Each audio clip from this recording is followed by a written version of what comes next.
नमस्कार साथियों, स्वागत है आपका आज इस क्लास में। आज की क्लास में हम लुशियन के फिजिक्स के क्वेश्चंस को हल करेंगे, जो कि ज़्यादातर एग्जाम में पूछे जाते हैं। हम 1 से लेकर के 27 तक क्वेश्चंस को हल करेंगे। पहला क्वेश्चन है, कार्य का मात्रक है। तो जैसा कि साथियों आप सभी जानते हैं, कार्य का मात्रक है जूल।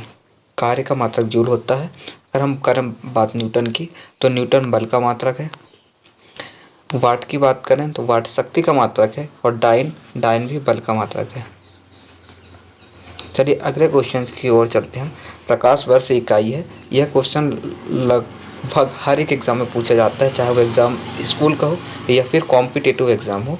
प्रकाश वर्ष इकाई है। हम वर्ष को देख करके समय लगा देते हैं, जो कि गलत है। प्रकाश वर्ष दूरी की इकाई है। हमेशा याद रखिएगा, प्रकाश वर्ष दूरी की इकाई है। और प्रकाश वर्ष का एक और भाई भी है, पारसेक। प्रकाश वर्ष का एक और बड़ा भाई है, पारसेक। यह भी दूरी की इकाई है। अगर हम बात करें प्रकाश वर्ष, एक प्रकाश वर्ष कितना होता है? अगर हम बात करें एक प्रकाश वर्ष की, तो एक प्रकाश वर्ष होता है 9.46 गुणित 10⁻15 मीटर। याद रखिएगा, एक प्रकाश वर्ष 9.46 गुणित 10⁻15 मीटर होता है। अगर हम बात करें किलोमीटर में कितना होता है, 9.46। दोनों ऑप्शन रहते हैं कई बार एग्जाम में, दोनों प्रकार से पूछा जाता है। 9.46 गुणित 10⁻12 किलोमीटर, या फिर 9.46 गुणित 10⁻15 मीटर। चलिए अगले क्वेश्चन को देखते हैं। अगला क्वेश्चन को अगर हम देखें, तो अगला क्वेश्चन है, एम्पियर मात्रक है। एम्पियर मात्रक है। एम्पियर किसका मात्रक है? तो इसका करेक्ट आंसर होगा विद्युत धारा का। एम्पियर विद्युत धारा का मात्रक है। एम्पियर विद्युत धारा का मात्रक है। अगर हम बात करें प्रकाश तीव्रता का, तो प्रकाश तीव्रता का मात्रक कैंडिला होता है। विद्युत आवेश का मात्रक कूलाम होता है।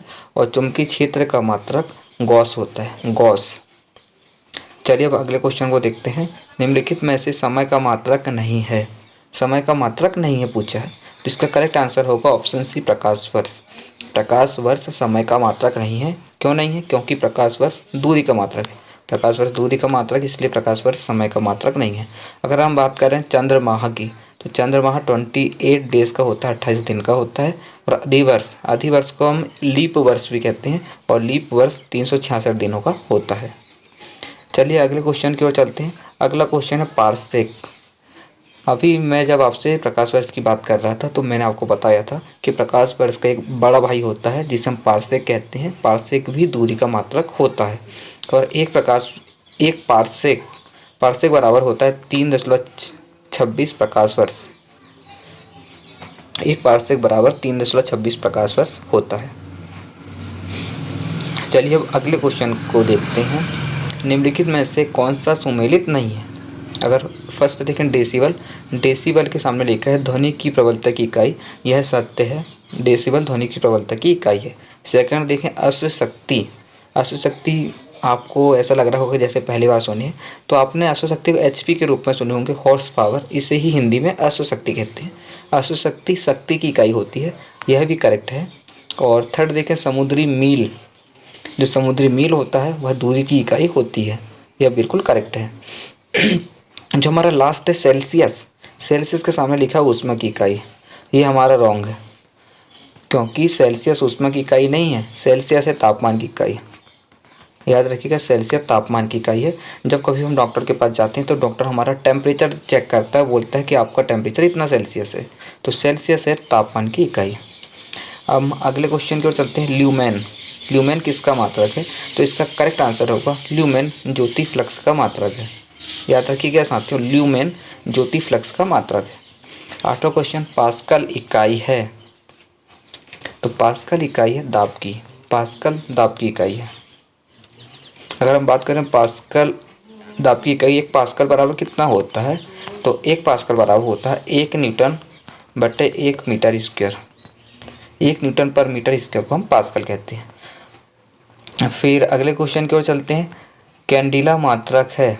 कैंडिला किसका मात्रक है? तो कैंडिला जो हमारा 7 मूल मात्रक होते हैं, उनमें से एक मात्रक कैंडिला भी होता है। और कैंडिला ज्योति तीव्रता का मात्रक है। कैंडिला ज्योति तीव्रता का मात्रक है। और अभी हमने देखे थे ल्यूमेन देखे थे हमने। ल्यूमेन ज्योति फ्लक्स का मात्रक होता है। अगला क्वेश्चन देखते हैं। यंग प्रत्यास्थता गुणांक का SI मात्रक क्या है? यंग प्रत्यास्थता गुणांक का SI मात्रक क्या है? यह जो हमारा है काफ़ी अच्छा क्वेश्चन है, ज़्यादातर एग्जाम में पूछा जाता है अभी। तो यंग प्रत्यास्थता आखिर होता क्या है? यंग प्रत्यास्थता को हम वाई से शो करते हैं, और आपने हुक का नियम पढ़ा होगा। हुक के नियम के अनुसार जो हमारा प्रतिबल होता है आपकी विकृति के समानुपाती होता है, और जब हम समानुपाती का चिन्ह हटाते हैं तो यंग मॉडुलस लग जाता है, अर्थात प्रतिबल को हम शो करते हैं सिग्मा से। सिग्मा बराबर होता है यंग प्रत्यास्थता गुणांक वाई, या कई बार हम ई से प्रदर्शित करते हैं इसे, ई एप्सिलॉन। ये विकृति है एप्सिलॉन, और सिग्मा होता है प्रतिबल, जिससे हम इंग्लिश में स्ट्रेस कहते हैं, और ई हमारा यंग प्रत्यास्थता गुणांक है, जिससे हम कभी कभी वाई भी लिखते हैं, ई या वाई। तो हमसे वाई का मात्रक पूछा है। जो एप्सिलॉन होता है स्मॉल ई टाइप का जो दिख रहा है एप्सिलॉन, यह विकृति होती है, और विकृति विमाहीन राशि विकृति का मात्रक नहीं होता है। तो जो प्रतिबल जो हमारा है यंग प्रत्यास्थता गुणांक, इसका मात्रक प्रतिबल के मात्रक के बराबर हो जाएगा। प्रतिबल का मात्रक है बल बट्टे क्षेत्रफल। क्या है? बल बट्टे क्षेत्रफल। प्रतिबल का मात्रक बल बट्टे क्षेत्रफल होता है। यंग प्रत्यास्थता गुणांक का मात्रक भी बल बट्टे क्षेत्रफल होगा, और बल का मात्रक है न्यूटन, क्षेत्रफल का मात्रक होता है मीटर स्क्वायर। इस प्रकार से यंग प्रत्यास्थता गुणांक का मात्रक भी न्यूटन पर मीटर स्क्वायर हो जाएगा। इसको मैंने काफ़ी डीप में लेके गया ताकि आप चीज़ों को समझ सकें, एक दूसरे से रिलेट कर सकें। अगला क्वेश्चन देखते हैं हम। निम्नलिखित युग्मों में से किन भौतिक राशियों के समान विमेय सूत्र नहीं है? आपसे पूछा है कि किनके विमेय सूत्र समान नहीं है, तो बताइए किनके समान नहीं है। अगर हम बात करें बल एवं दाब की, तो बल और दाब का विमेय सूत्र समान नहीं होता है। बल का विमेय सूत्र जो भी हो, भले आपको पता ना हो, फिर भी आप इस क्वेश्चन का हल निकाल सकते हैं। बल का विमेय सूत्र होता है ML_T-2। ML_T-2 होता है बल का विमेय सूत्र। और दाब जो होता है, दाब होता है बल बटे क्षेत्रफल। बल बटे क्षेत्रफल। जब आप बल के विमेय सूत्र में क्षेत्रफल के विमेय सूत्र से भाग दोगे तो आएगा ML-1T-2। इसका क्या मतलब निकला कि बल और दाब के विमेय सूत्र अलग अलग हैं। और इसमें पूछा किन के विमेय सूत्र समान नहीं है, तो बल और दाब के विमेय सूत्र समान नहीं है। अगर बात करें हम कार्य एवं ऊर्जा की, तो कार्य और ऊर्जा के विमेय सूत्र समान होते हैं।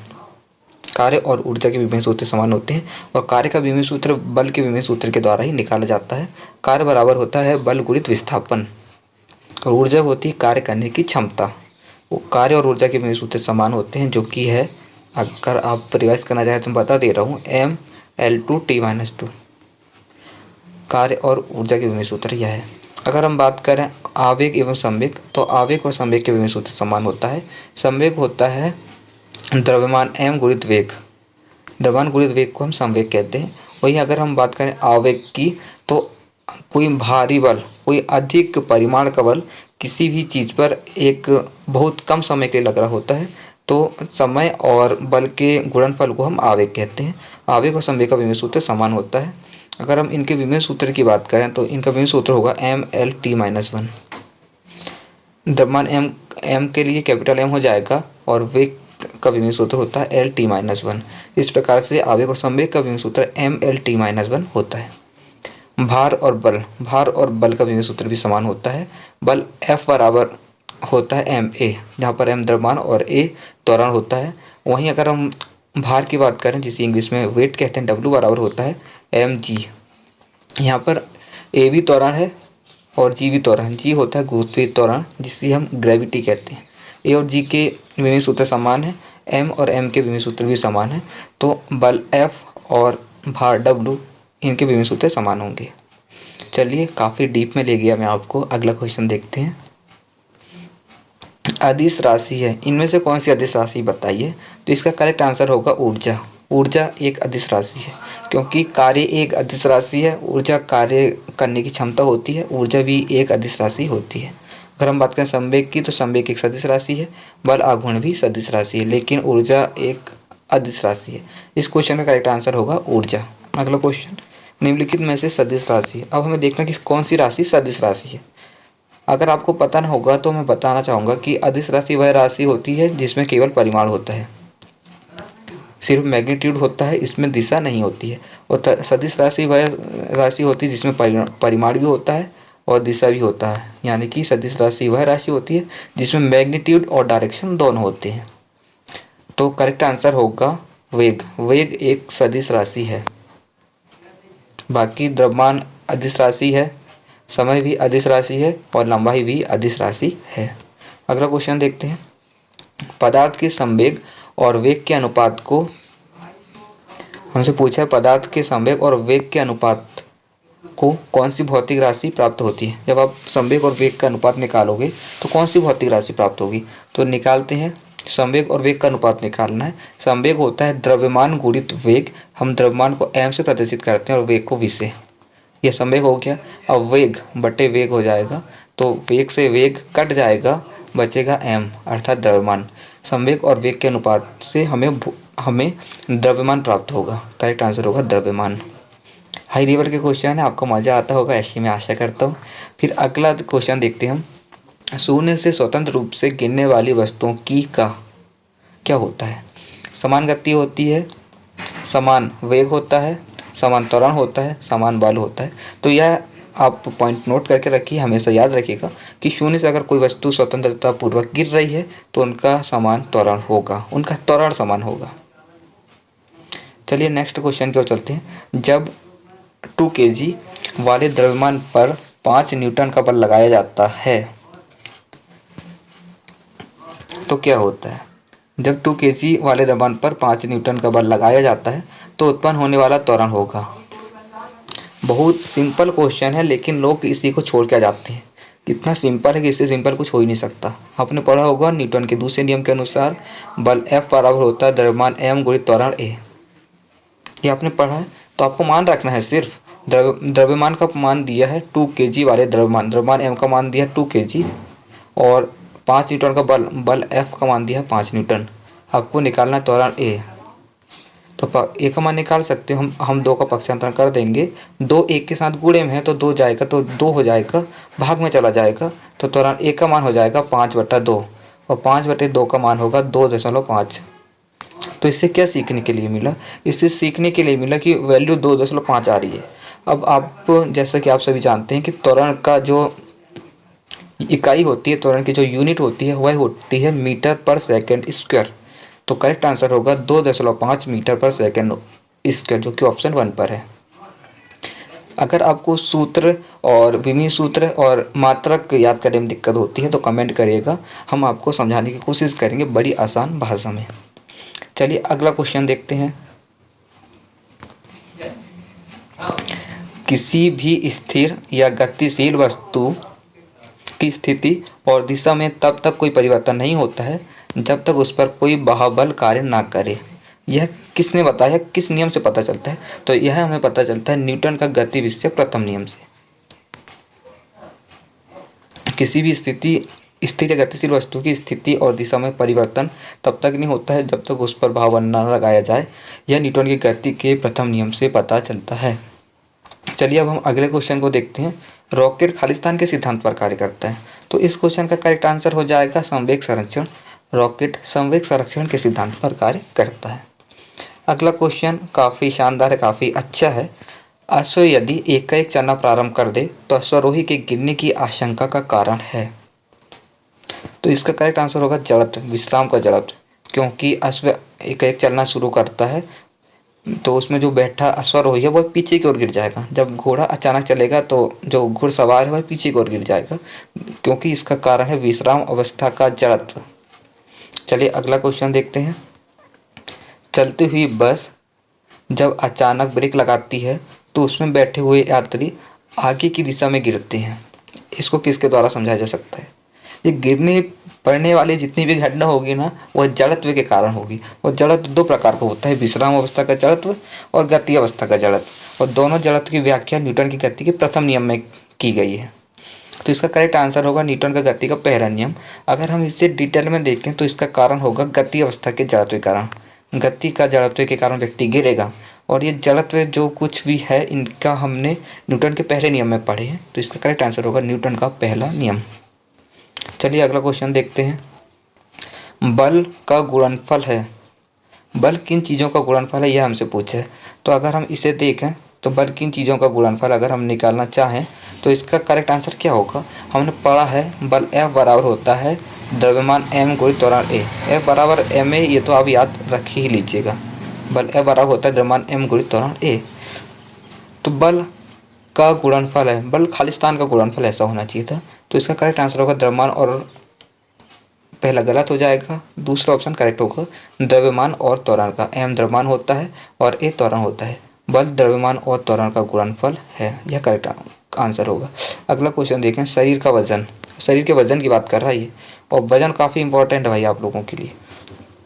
वजन पर ध्यान से समझिएगा, आपको इतना कॉन्सेप्ट बताऊंगा जो लोग आपको आसानी से नहीं बताएंगे, या पता ही नहीं होता लोगों को। चलिए सुनिए ध्यान से, क्या कह रहा है। शरीर का वजन पृथ्वी की सतह पर सभी जगह एक समान होता है, ध्रुवों पर अधिकतम होता है, विषुवत रेखा पर अधिकतम होता है, मैदानों की तुलना में पहाड़ियों पर अधिक होता है। और RRB 2006 का क्वेश्चन है, ऐसा वैसा क्वेश्चन नहीं है। तो चलिए समझिए, जो वजन होता है इससे हम इंग्लिश में कहते हैं वेट। वेट पूछते हैं कि तुम्हारा वेट कितना, पूछते हैं ना एक दूसरे से, तो वजन को हम कहते हैं वेट। वजन W बराबर होता है mg। किसी व्यक्ति का वजन वेट W बराबर होता है mg, जहाँ पर होता है m होता है द्रव्यमान और g होता है ग्रेविटी, दैट मीन्स गुरुत्वीय त्वरण। किसी भी व्यक्ति का वजन द्रव्यमान और उसके गुरुत्वीय त्वरण, द्रव्यमान और गुरुत्वीय त्वरण के गुणनफल के बराबर होता है। अब द्रव्यमान तो हमेशा सेम रहता है, आप कहीं चले जाओ पूरी दुनिया में, पूरे ब्रह्मांड में कहीं भी चले जाओ, आप मंगल ग्रह पर चले जाओ, आपका द्रव्यमान पृथ्वी पर जितना है, m स्मॉल m का मान पृथ्वी पर जितना है आपका द्रव्यमान, वह आप कहीं चले जाओ हर जगह सेम रहेगा। भले ही आप चंद्रमा में चले जाओगे तो भी m का m ही रहेगा। बट अगर हम g की बात करें तो g चेंज होता रहता है, g हर जगह चेंज होता है।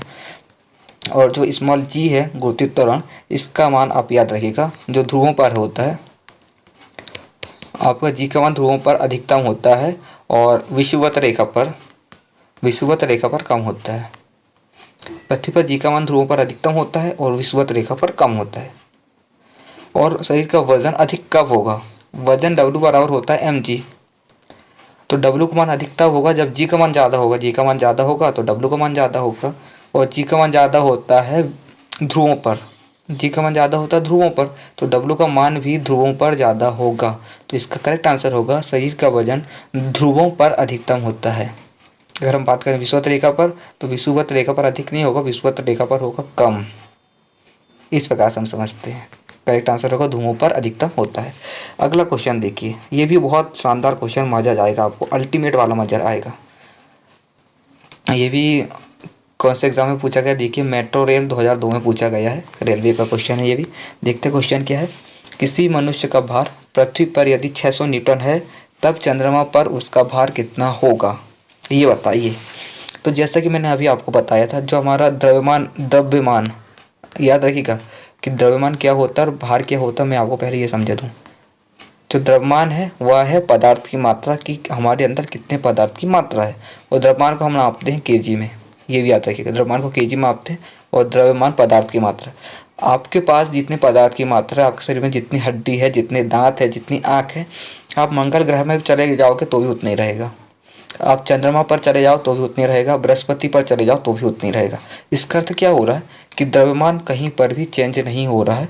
आप पृथ्वी में रहो या किसी भी ग्रह पर चले जाओ या चंद्रमा पर चले जाओ, द्रव्यमान चेंज नहीं होगा।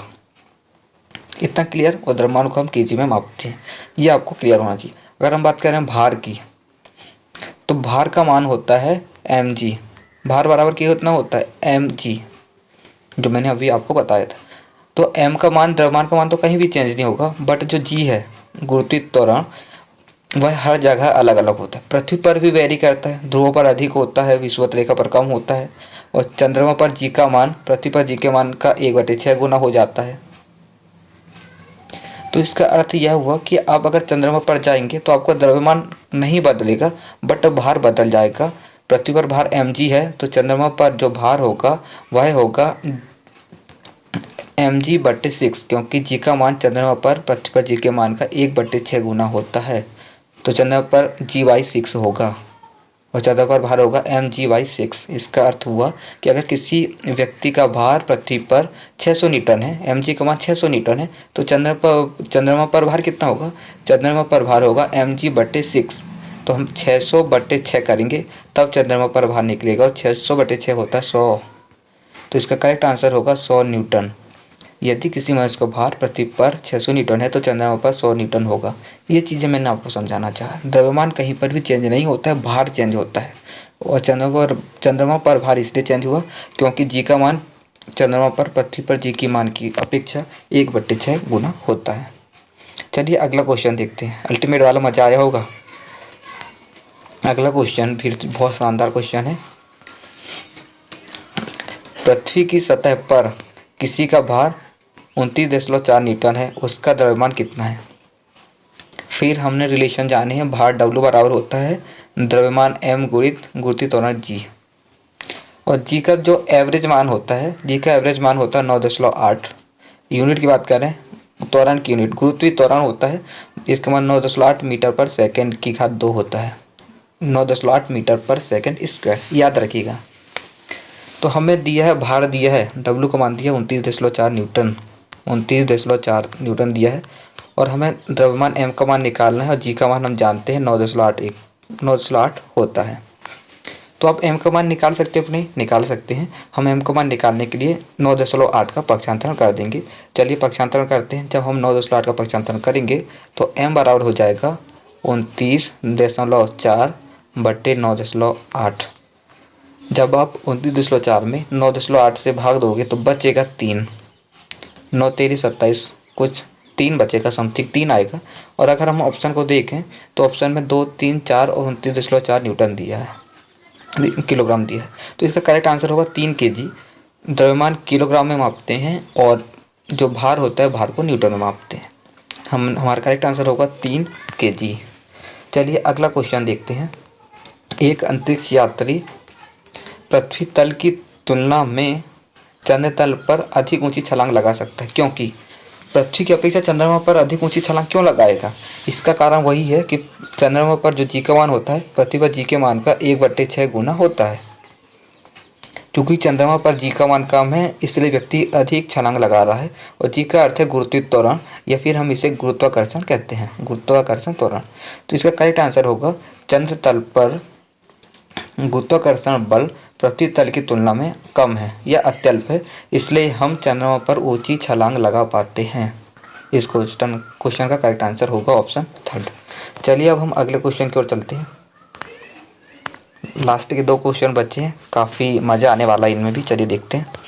1 किलोग्राम राशि का वजन कितना है? आपको किलोग्राम राशि दी है, मतलब कि आपको द्रव्यमान दिया है, आपको निकालना वज़न, भार निकालना है। वज़न को ही हम भार कहते हैं। तो भार का फॉर्मूला हमने देखे थे, W बराबर होता है mg।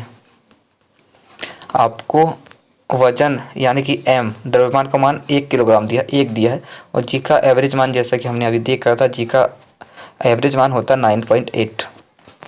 तो उसका व्यक्ति का भार होगा 9.8 न्यूटन। तो करेक्ट आंसर हो जाएगा 9.8 न्यूटन। लास्ट क्वेश्चन देखते हैं। जड़त्व आघूर्ण व कोणीय त्वरण का गुणनफल होता है। तो याद रखिएगा, जड़त्व आघूर्ण और कोणीय त्वरण का गुणनफल टॉर्क होता है। अगर आपको क्लास अच्छी लगी हो तो कमेंट करिएगा, हम अगली क्लास जल्दी ही अपलोड करेंगे, और अपना फेवरेट टॉपिक भी सेंड करिएगा कि जिस टॉपिक पर आपको क्लास चाहिए, अगर आपको कोई चीज़ समझ में ना आई हो तो। चलिए मिलते हैं आपसे अगली क्लास में। जय हिंद, जय भारत।